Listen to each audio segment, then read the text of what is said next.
Welcome, everybody. Hi, Dieter, and Hey, all of you Ron. out there. This is our weekly Fearless Flight Live show. It's our way to try to help people who are have a fear of flying, who know somebody with a fear of flying, or who just like to stay in touch with the airline industry. Tonight, we're going to have a special guest, so it's going to be cool. So buckle up, pun intended, because if you're buckled up, you never get hurt in an airplane. Just remember that. So. That's very true. Uh, so get ready of hopefully a few minutes of inspiration, insight, and practical tools out there. So without further ado, let me see if I can crank up this and show you my screen. Okay. There we go. All right. First thing, of course, we lead into the Birds of a Feather invitation. If you're not a member of the Birds, please consider joining that. And when you join, leave a note. Let us know who you are, where you're at, and a little bit about yourself, and let us know what you need. It's a great place for a lot of camaraderie and support from your fellow fearful flyers. Um, Tonight, before we dive in, I'm going to give you a quick overview here. We're going to welcome a special guest whom I flew with not too long ago, and in preparation of him taking a European tour, and he just got back. So he's going to share with us his perspective on fear of flying, and it's a great chance to hear firsthand how insights and personal stories come together to help people make progress overcoming their anxiety.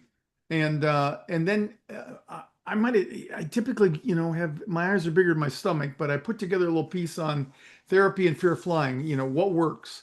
And if we have time, we'll look at the most effective methods like exposure therapy, CBT, things like that. And we're also going to announce that we did have to cancel the September 20th, but the October 11th LA Clear for Takeoff 101 edition is on track, and we got quite a few people signed up already. And then we also want to give you the details. We got a lot of people. I think we got about as many people signed up for the 301 graduation flight. So those will be happening in October on the 11th, and then the flight on the 25th. And if you got any questions, please bring them forward. And then finally, we'll wrap up. I got a really neat piece of feedback here from one of our European clients, and and then it's always your chance. Anybody that's got any notes or questions, Dieter monitors the Facebook page there and YouTube, so we're always open to questions. So. Okay, first, we really are honored. I've known Robert for several years, and we first met him over in the Burbank area. And he brings not only his personal experience, but a really unique perspective that aligns perfectly with our mission here at Fearless Flight. And he's walked the paths that many of you are on, facing fear, doubt, and uncertainty. And he's come through it. He's got some insights and perhaps some lessons for some of you out there. Certainly inspiration. And he's of all the things he is, he's really eager and has a great appetite for sharing. And so looking forward to it. And his journey reflects both courage and resilience, which is what many of you are trying to accumulate out there. So join me in giving him a warm Fearless Flight welcome. And Robert, come on down. So Hello, Captain Ron. How are you? Can you hear me? hey, I can. You're loud and clear. Thanks, Robert. So talk to us. What's a big tough guy like you doing in a place like this? I don't know how I ended up here, but it's been a really it's been a long, exciting ride, and I'm happy to report that I was able to fulfill a promise that I made to my wife about 20 years ago Yeah. to take her to Europe. Well, And that's a great place to start. Because that's the last place I left you when we flew that day. So that's just right. tell everybody a little bit about what it's been like for you and certainly your background too, because I think that's as big a demonstration of courage as anything to come forward like that, like you have. Right. Well, a little bit of a background on me. I've been a cop for 39, almost 40 years. It'll be 40 years in May. Uh, spent, did a lot of the fun, dangerous things early in my career. I was an undercover narcotics detective for several years. I was a SWAT team member for many years, and had a very successful career. In fact, I'm still in law enforcement. I also serve as a police practices consultant. So I was courageous in a lot of parts of my life. But then about 22, 23 years ago now, uh, uh, anxiety and panic attacks started to invade my life right after my mom had passed away. Yeah. And it took a lot of different parts of my life. And eventually I developed this incredible fear of flying. Yeah. And little by little, I've been taking it back. Flying's been the last frontier, though. Yeah, and that's one of the common things I notice with a lot of people. They got a bucket list for these things they want to work through, and fear of flying is one. So it wasn't really anxiety over flying that really showed up first. Then Uh, it was in a lot of different areas. yeah, It it developed. I remember my first time I had a panic attack on a plane. I still remember it vividly. It was at yeah, a short flight from Fresno to Phoenix, yeah. and it was so frightening that when I got there, my wife knew, she was with me. We drove back, and that really set that anchor into that fear. Yeah. And after that, I went about 20 some years Wow. without flying. Wow. But I had panic attacks in different other settings. I developed a phobia of public speaking, elevators, riding in cars with people. I mean, all kinds of standing in line at a grocery store. Yeah. And so, taking a long story and making it short, for me, I'm not pro or con medication, but I had a doctor tell me that I was going to be on anti-anxiety medication for the rest of my life. And Wow. for some reason, subconsciously, I just put my hand up and said, no, there's another way. Yeah. And I found my road back through gradual exposure therapy, cognitive behavioral therapy, and little by little took all these areas that I was staying away from. I took them back little by little, Yeah. and ended up being a governor of my Toastmasters club. Oh, wow. And now I publicly speak all over the place. Sure. Somebody sticks a mic in my mouth, can't shut me up. I know So from a fellow fearful speaker, I know, and people find it hard to believe in me now because now you can't shut me up sometimes. But I mean, I really had it bad as well. That speaking is tough. yeah, yeah. And so I overcame it by doing it. A good friend of mine, Dr. Jana Price Sharp, she's a psychologist in Fresno. She's a friend, not really my therapist, but Yeah.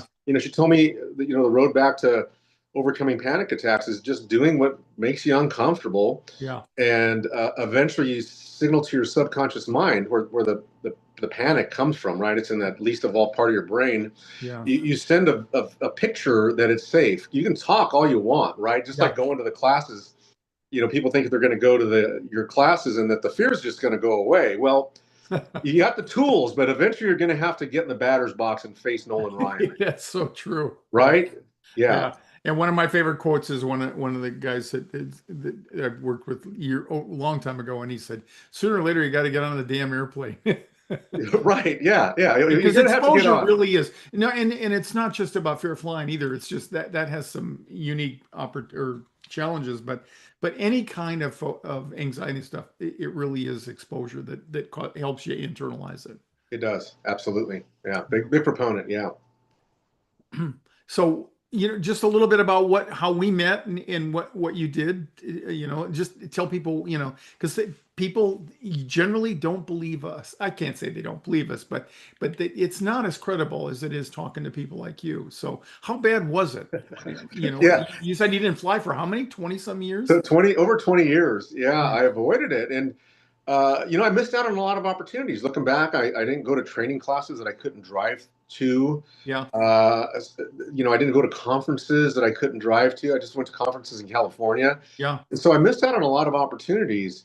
And so I stumbled upon you because So here's what happened with public speaking. I remember with public speaking, I was a lieutenant, and I would always get public speaking stuff dealt to me because I was the lowest level in the executive staff, right? Deputy chiefs, Right. captains, lieutenants. Well, most people are afraid of public speaking. They may not tell you, but that's the most common fear there is in the history of mankind, right? Yeah, exactly. So, so I'd always get dealt these things, and I knew I was gonna be an executive, police executive. So I figured, hey, I got choices. I can either quit my job and do something else. Yeah. I can be uncomfortable for the rest of my career, or I can figure out how the heck to overcome this. And so I searched overcoming fear of public speaking, and I found Toastmasters. I used Toastmasters to overcome that fear, and I got that in its place, right? So when it came to flying, because my wife wouldn't let me off the hook on this damn Europe trip, right? She was just persistent, and she wouldn't forget. I would think, well, maybe she'll forget. No, she wasn't forgetting. So I Googled how do you overcome the fear of flying? And I found your website. Yeah. And so I went in person, and I was afraid to be there, but I sized you up pretty fast. I've been a cop for a long time. I'm a detective for many years, and I didn't believe you right away, Captain. But I don't believe me, so I don't blame you. No, but I sized you up, and what I detected in you is this is somebody that's one, humble, and truly in this to help people. I sensed that from you right away. So all of my suspicion, right, went down. I trusted you. The most important part of that training that we had in person in Burbank, right? That was in Burbank? Yeah, it was. Right? Yeah. The most important thing, you had a guy come up, some like statistician guy. Oh, that way. Yeah. Arnold Barnett. Arnold Barnett. Yeah. So you had him come up. So I'm in the courtroom all the time, right? I can't, I arrest somebody, they're not going to be convicted just on my word. I have to introduce evidence, right? Yeah, right. So this guy came up, and he just started introducing exhibit after exhibit after exhibit. There was a conviction within the first 3 or 4 exhibits that he produced, and he just kept going on the statistically how dangerous this is. It's just not. I'm more likely to become the president of the United States than to get hurt in an airplane crash. Yeah. So he convinced me, and then we went on that flight. I think we went to Oakland from Burbank. And I think so. I think we did that day. Yeah. There was a woman next to me that was scared to death. She was like had a claw grip on my arm the whole way. Yeah. And so I was not a uncomfortable flight. Yeah.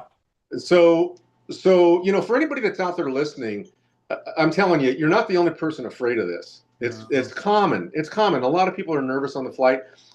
You don't have to be like that forever. There's a pathway back. I'm a living example of it. Yeah. Tonight I got some stuff, and one of the stats is from the APA, American Psychological Association, is people who do CBT and exposure therapy, 75% of them get better. And that I just like to jump on that. So yeah, that was Arnold Barnett, and I read about him not too much past 9/11, way back when. And you know how you develop these ideas that I thought, wow, Arnold's never going to talk to me. So for years I didn't even bother. So one time I just got the gall to write him, and he's just the nicest guy. And he happened to have a daughter that lived in LA. So we made this deal. He said, I said, I do classes over in Burbank. He said, hey, I'll just go up there. And he actually flew up to Oakland with us that day and departed. Right. But yeah, he is a statistician at MIT. He's a really, really bright man, and well recognized in the industry. And he started working on fear flying because he was afraid to fly himself. And that's a statistician. He said he might as well use his own numbers and stuff, but he did, and I think he's very credible. Yeah, and he has some unique ways of putting it. Just like you said, it's more likely your kid will become president than right. And he's got some others recently that he's done. We had him on the show, I think. Geez, Dieter, was it February this year or February last year? Time goes when you're fast. Well, we had him on twice, but he was on earlier this year. Yeah. Yeah. and with the things, about all the problems and stuff like that and the accidents. And Right. he had updated stats, and they were, yeah, they were even more convincing. Yeah. There was this one goofy staff that he had that you're more likely to get hit by a refrigerator falling out of a window or Yes. some goofy stat, and I'm Yeah. like, I Yeah. never thought about that. I Yeah. don't think that's Yeah. going to happen to me, and I don't know why I'm not afraid of that. It is. And despite the accidents this year, it's safer every year. It It just is. safer, largely because of technology and Right. on the other hand, the human factors. And you guys probably did a lot of that stuff in the police force and stuff, talking, teaching fellow officers how to interact with people and become more effective team members and things like that. Absolutely. Yeah. Yeah. And that's also made a big dent in aviation. So, well, a little bit about you. You promised your wife, and you got up there, and then you decided to fly with me again. For, gosh knows Yes. why, but we went up there and had a great day there. You and Celia are just two of the best people that I've ever met. And Thank you. Yeah. So why did I reach back out to you? So yeah, so I think you did a class on. So I understand the mind. In fact, I've taught a lot of classes. I oversaw peer support meetings for police officers struggling with anxiety disorders, and so I know how the brain works. I understand that the fear is in the midbrain, right? I get that, and I understand that it's not a logical fear, right? So I did like 30 some flights across country, right? Up to and this Seattle. was following the time when we flew from Burbank. After the classes. So I was flying, still a little bit uncomfortable, but I did it. But Europe was different because that damn body of water. I know. Right? That dang body of water. Exactly. Yeah. That's like, and so I started searching, well, maybe there's paths to get to Europe where we don't have to fly over water. And so I started studying flight radar, and I looked at the paths. Yeah. And so I thought, well, they really don't go over that much water, right? Because the flight goes up over Canada, right? Right. When you go to Europe, ironically, the farther you're away from the East Coast, the more over land you're going to go, because the Great Circle takes you up over North Greenland and Iceland, right? And sometimes they will, and it's rare now, but when they would get airplanes that had certain limitations on stuff, they could arc them up over that, even from the East Coast. It's a little bit longer, but you could do it so you didn't even have to fly over water, basically. So that helped me. That helped me to see that. I thought, well, we're going over mostly land anyway. Yeah. But those are the tricks that you do to internalize it. You do it in a car every day. God knows how risky you are in a car every day, but we tell ourselves other stuff. Right. So we reframe it and say, I've got more control. Even when it's not true. Right. But it's a good point. Yeah. Yeah. So that's why I reached back out to you, because the flight over water, I thought, I could use a booster.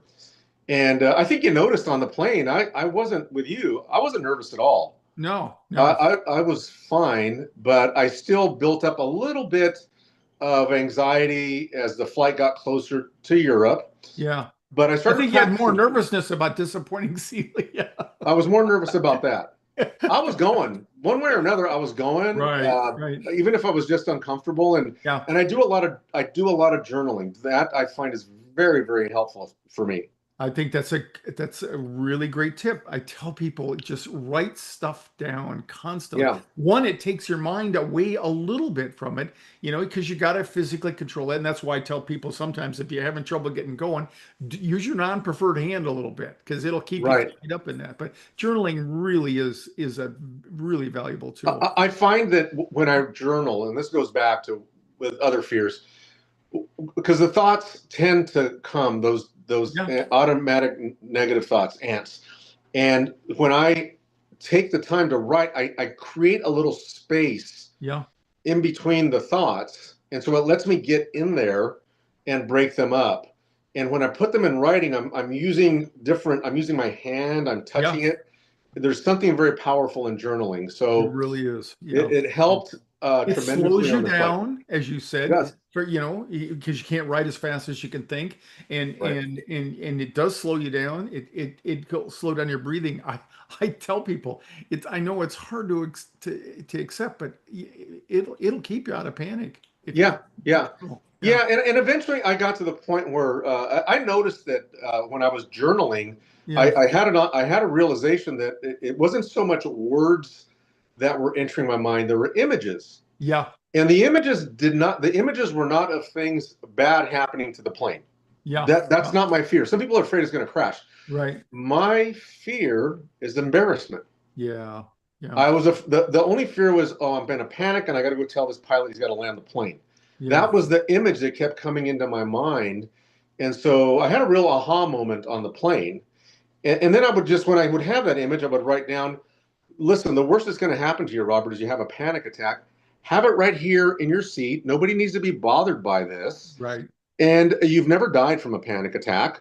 You just No. get uncomfortable. So you're going to be uncomfortable for a while. So what? Be And uncomfortable. Panic attacks are really an internal experience.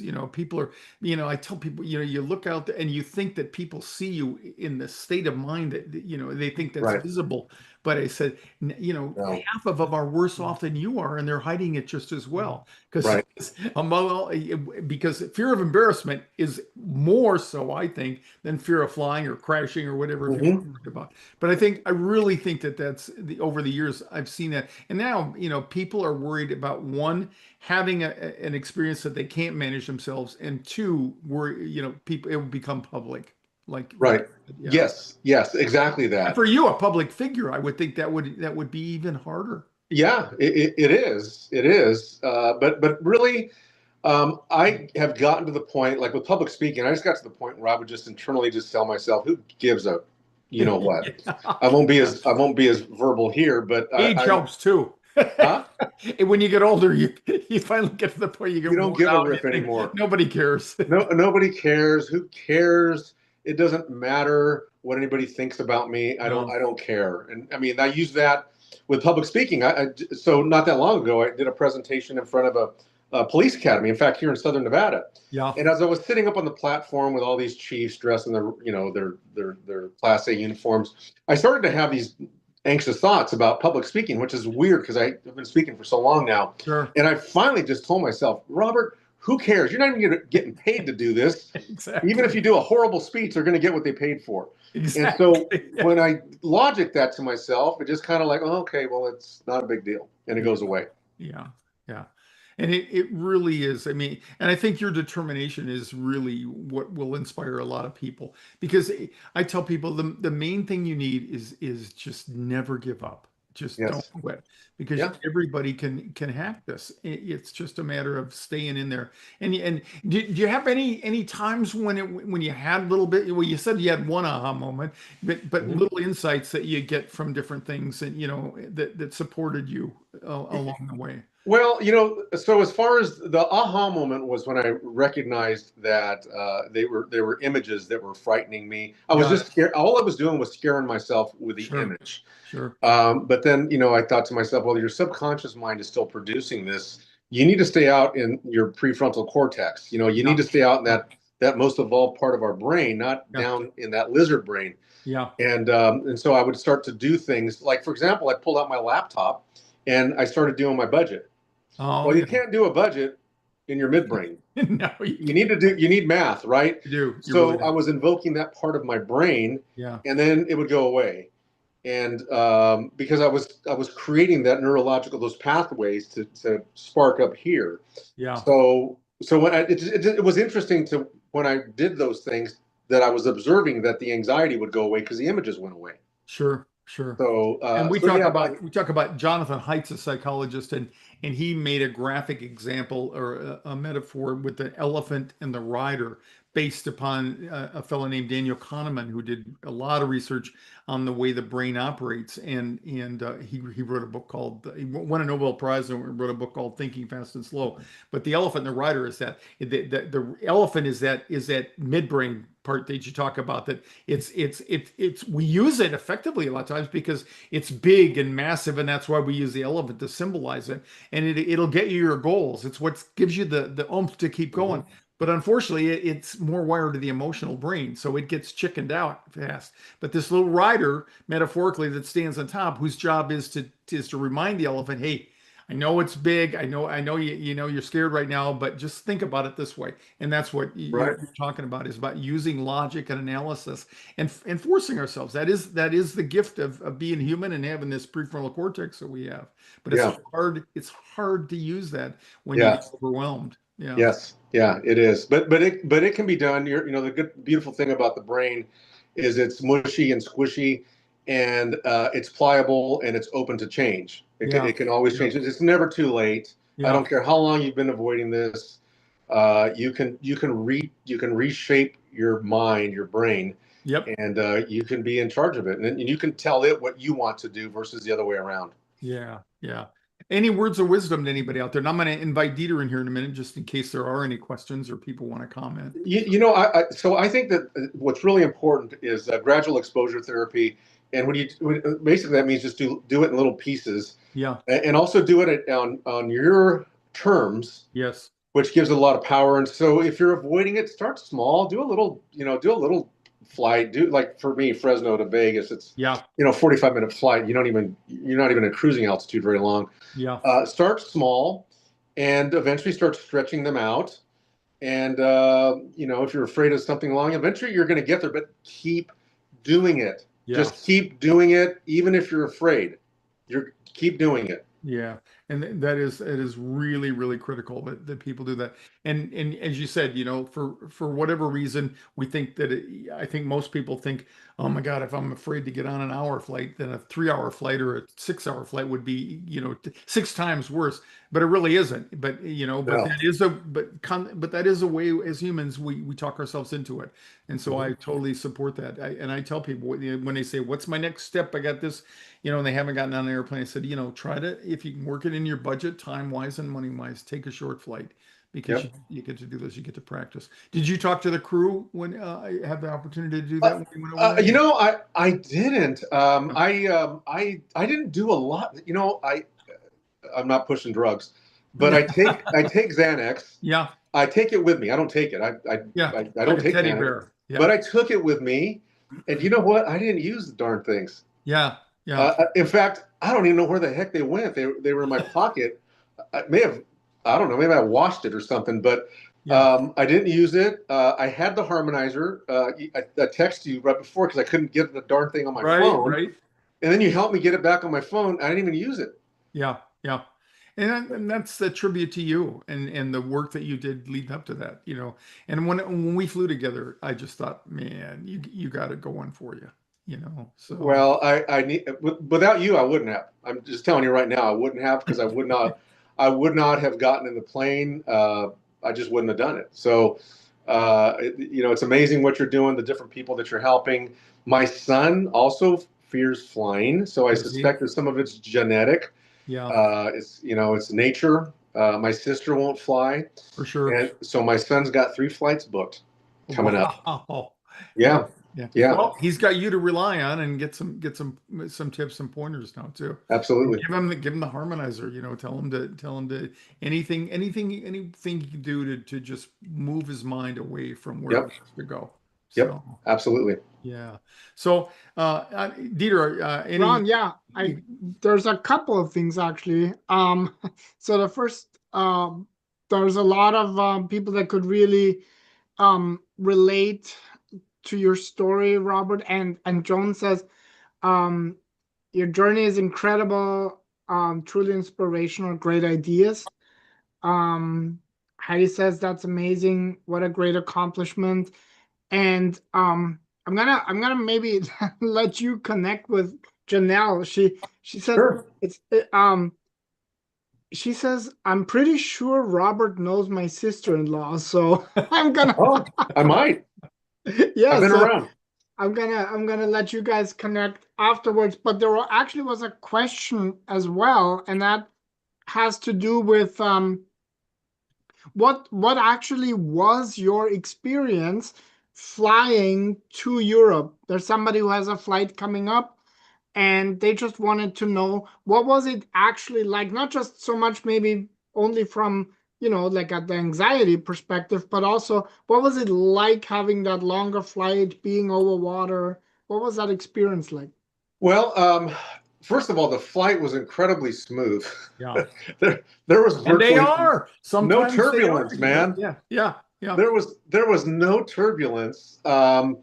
It wasn't, you know, once you're on your flight and you're going, right?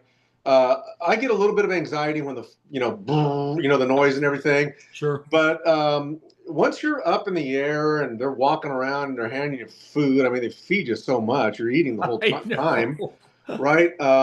It wasn't bad. There was a few times where I noticed the thoughts, but I have a lot of ways to distract myself. Journaling. Yeah. I had my iPad. I had movies. I had noise canceling headphones really help. Yeah. Because I borrowed yours, remember? Yeah. And so I went and bought my own. Yep. It wasn't what I thought it was going to be. It wasn't that difficult. Where did you board initially, Robert? Well, we flew to Seattle. Seattle first, okay. From Vegas. That flight was the most calm I've ever been in my life. Yeah. Nice. It was bizarre. That's a great setup. And then, because it was only like 2.5, 3 hours, or I don't know, 2 hours, whatever it was. And then I flew from Seattle to London, and then that was, I think, just over 9 hours. Yeah, it should be about 9. Yeah. Yeah. So, did you get some sleep on it?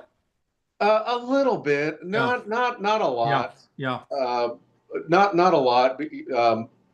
Everybody, I noticed when I was walking to the bathroom, everybody else seemed to be knocked out. Yeah. I didn't sleep a lot. I had, you think about it. That's 4 movies, four and a half movies. Right. If you're into it, it's like staying up late. Binge watching serials on TV. And they got all kinds of movies on the plane. Yeah. I had all kinds of movies on my iPad. Yeah. So, but anyway, to answer her question, it really was not. It wasn't that challenging.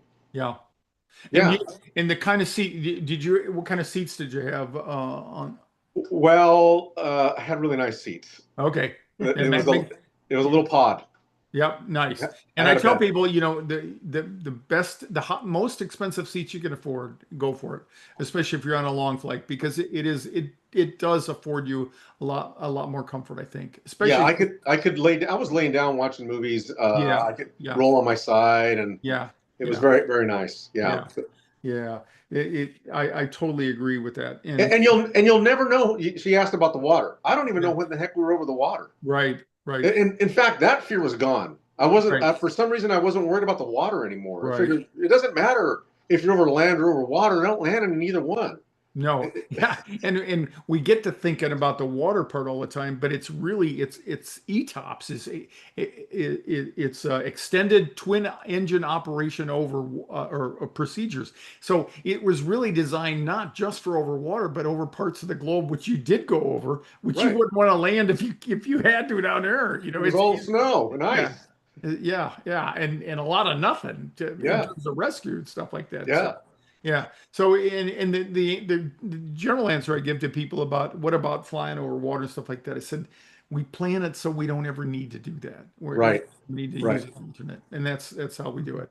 And the technology and the reliability is how we got there. I've always been just really grateful that I flew in the era that I did. Flying with Orville and Wilbur would have been a little dicier. Yeah, much more dangerous. Yeah, exactly. So, hey, Robert, I can't thank you enough for coming on and taking your time and sharing with everybody here. You're wonderful. All the compliments you paid me, I would bounce them right back to you. You're really nice guy and humble, and I think that's undervalued in our culture today. Well, you have my number. If there's anybody that wants to talk, I'm more than happy to talk to them about it. And share my story. I mean, I figure at my phase of life, I've gone through a lot of things, and really, it's all about giving back. It is, and you're one of the most giving people that I've met. So thanks a lot for doing that. So give my best to Celia, and like I said, you're welcome to stay if you want, but you can ditch us. I figured that I had too much content for tonight anyway, so we're gonna talk a little bit about the flights coming up. Okay. And I'm gonna bring the rest of the stuff back next week. So thanks, and I hope you have the best to Celia, and stay in touch. All right. All right, I will. Thank you. Appreciate it. All right. Thanks, Robert. Bye. Okay, well, what we'll do is I'll move into the program I had. I am gonna hold off on. I'll touch on some of the content that I had for. Yeah, we can talk about the therapy next week. I think what really stands out, we had two people ask about October 11th cleared for takeoff 101 at Air Hollywood. So Yep. maybe we should just talk So about that. let's do that. So And yeah, while you do that, I'll put in the links in we chat. definitely are. That class is definitely on, as is the 25th. And whoever shows up, I'm going to be there. So not to worry. And you can register. Dieter will put the links in the software there. And remember, it's going to be held at the Air Hollywood Studios up in Valencia, California. We'll be sending out maps and things like that. And then and we really want, for those of you who have any sense of your time and budget will allow it to, and you want to get off the ground, plan to take the advanced class, the Clear for Takeoff graduation flight on the 25th of October. Here's the flights that when we take that, it's going to be on Saturday, October 25th. I'm going to start out in Burbank. I'm going to bring a group of flyers. We're going to take off at 11:35. We're going to head over to Phoenix and arrive at around 1:15. We're going to scurry to a new airplane and take off and return. And we're going to meet our Phoenix-based students here. So it's another opportunity for me to put two classes together. So we'll go back to Burbank with the Phoenix students. When we get to Burbank, we'll do on the second time around, we'll do a debrief and we have a little bit of a party and celebrate everybody's accomplishments, and then we'll turn around and I'll fly back to Phoenix with the remainder of the group. It is a little bit of a gap there in the afternoon, but we don't have any trouble filling it. It's they got some fun things to do there. Certainly time to sample the airport food and get used to that. So we really would love to see as many of you as possible can do that. This is going to be the last flight that we're going to be able to do on Southwest where we board without pre-assigned seats. Dieter and I got to go to the drawing board and figure out how we're going to pull that off in the future. But we really are looking forward to that. The beauty for anybody that can come to the 101 in Valencia is that we do have this fantastic boarding area, a mock boarding area, which we hold part of the class there, and then we jump on to a real narrow body fuselage mock-up that they use for feature films and advertisements and things like that. I'll be there, and if we get enough people, we're going to bring Dieter all the way down from Toledo, yeah, from Toronto up there. I gave you a new place, and it's just a great place for people to gather and kind of settle back into the things that make it so difficult for some of you to fly out there. I wanted to say, pass this on. I got Malika is one of our clients she lives in Pamplona, of all places, where they do the running with the bulls every year. And she sent me the most wonderful letter today. And what she wanted me to pass along is this experience that had her. It wasn't a flight. She said, yesterday I had LASIK surgery to finally get rid of my glasses after more than 30 years. And it was a really important thing that she had really been looking forward to. And she said, I wasn't nervous at all in the days leading up to it, or even that morning. But as soon as she arrived at the clinic, she felt a wave of panic. And she said, just like being at the airport before a flight. And her husband and son were with me. And when she asked them if they looked nervous, her husband said no. But inside, she said she was really wrought. And that's what panic attacks are like. You really can't imagine that or grasp the fact that on the inside, you feel terrible. On the outside, you barely show it for most people. and they were going to give her some mild anti-anxiety medication, and she refused that. And so she said, she asked her family to leave for a moment so she could sit by herself and collect her thoughts. And she started by simply breathing, and she had already lowered her anxiety enough so she could think a little bit more clearly, which is why it's so important to slow your breathing rate down. And then she said, I remembered your words that fear is just our perception, meaning it isn't real. And I reminded myself that my doctor has done over 1,000 of these surgeries per year, and it only lasts 8 to 10 minutes. And compared to an 11-hour flight, which I first met when she was trying to fly from Europe to Miami, she said, I can handle this. And she also used the elephant and the rider metaphor, picturing herself calming her elephant brain. And she said, then I began distant self-talk, imagining what you would tell me if I heard your voice in my head saying, Milika, calm down. You have done much harder things. You've had surgeries before and you were fine. And talking to myself in your voice was incredibly calming. After about 15 minutes of this, she said she felt completely calm. And when they called her in for surgery, she thought, okay, this is like takeoff. We're going. I realized my fear wasn't really about the surgery itself, but about something deeper. And I managed to face it. The surgery went perfect, no problems, no medication, not even any painkillers. And she's feeling great today. She just said, I want to thank you, Ron, for everything you taught me. And I truly feel now I have the tools to apply to any situation, not just flying. She knows she has a personality that can lean toward anxiety, but now she feels much more capable in managing it. And she said, hope to see you in Pamplona someday. Well, I actually had been there a couple of years ago for the first time in my life, but it's a beautiful city.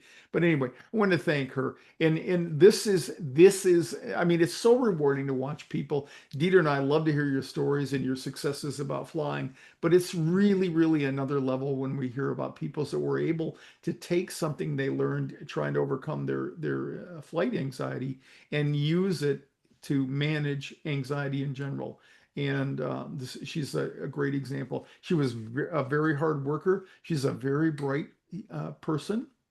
Her mind has a lot of facts and figures in there. She's very successful in what she does for her at work.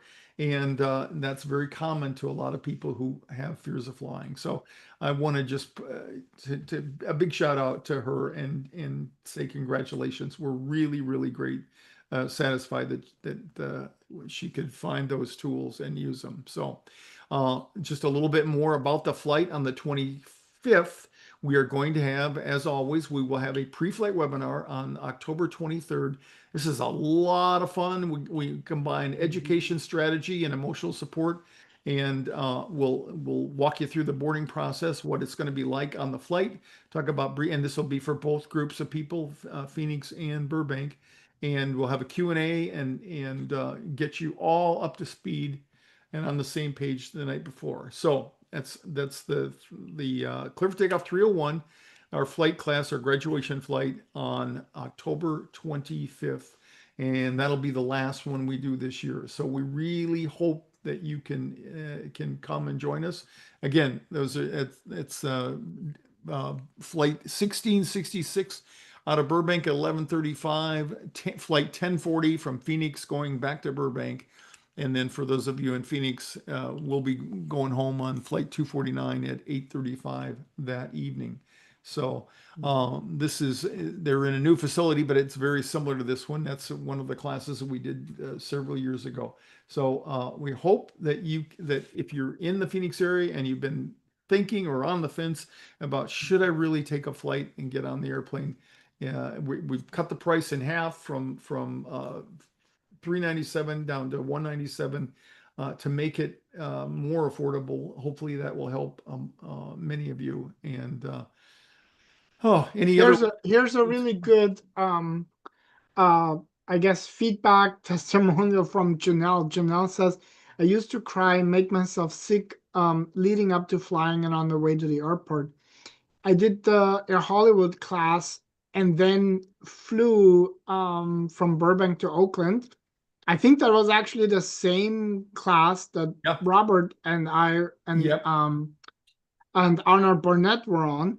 Yeah. And she said, I learned so much, and now 6 years later, I still got a little nervous, but I can fly internationally and use a harmonizer, right? And for those of you who are new, the harmonizer is part of what we call the FearlessFlight kit. It's a collection of audio, video, and PDF files that, well, at this point, literally helped thousands of people to Yeah. overcome, overcome their fear of flying, but definitely make their flight experience a lot more manageable and Yeah. a lot more, I'm gonna say, enjoyable. And that's really what you're after.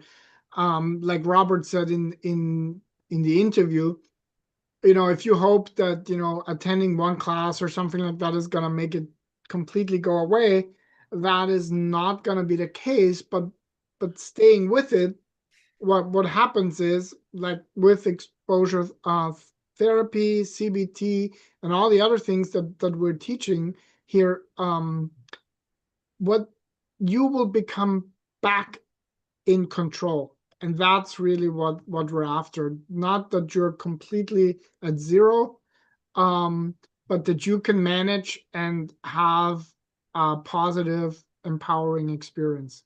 So Yeah. thanks, Janelle, for sharing Those that. are good points, because if nothing, if fear of flying is nothing else, it's an attention disorder. Because no matter what captures your thought and your uh, mind's eye, it takes it and hijacks it, takes it away, and you can't get it back. And so the challenge becomes, how can I do that? So educating helps, and as does distracting or learning how to disrupt your thinking, because you got to get it back somehow. The difference between you and I, or you and Dieter sitting there, is what we're thinking about. You're thinking about all manner of how you're going to lose control or whatever. We're thinking about we're going to eat the next time, because that's what you do when you fly enough out there. And how come only Lufthansa has metal cutlery and everybody else uses like I know plastic? that's funny. That's funny. So, well, Yeah, that's next that's week it. There's one more oh, go ahead. comment. Viviana says, yes, the harmonizer is amazing. I use it every time I fly. And it's really one of those things that, you pack it. I mean, it's on your phone, so you don't need to extra pack it. Yeah. But you pack it, that this is a tool, that this is something that you have with you, and already in the back of your mind, you're a little bit better prepared. Robert mentioned journaling. Yeah. We teach writing with your non-preferred hand. And all of these things go already as part of the preparation for your flight. It's not just when you show up at the airport. Yeah. It's really, we even say that sometimes you gotta ritualize, but this time empower yourself by you creating the ritual, rather than letting your fear and your negative thoughts and feelings create the ritual for you. Yeah. So yeah. And you don't have to learn everything. You don't have to use all the tools. You just need one or two that become your go-to tools. Mhm. And that, I think that's what Janelle found. It's something that you can rely upon to get to stave off some of that catastrophic thinking and Yeah. worrisome thinking. So anyway, it's been great talking to all of you. We want to thank Robert again for coming on and being our guest tonight. And in the absence of any other comments or questions, we'll see you again next week. So thanks to you once again. And thanks to all of you for joining us in Fearless Flight Live. We'll see you again next week. Come back. We're going to talk about how people do get over it. All right. So take care.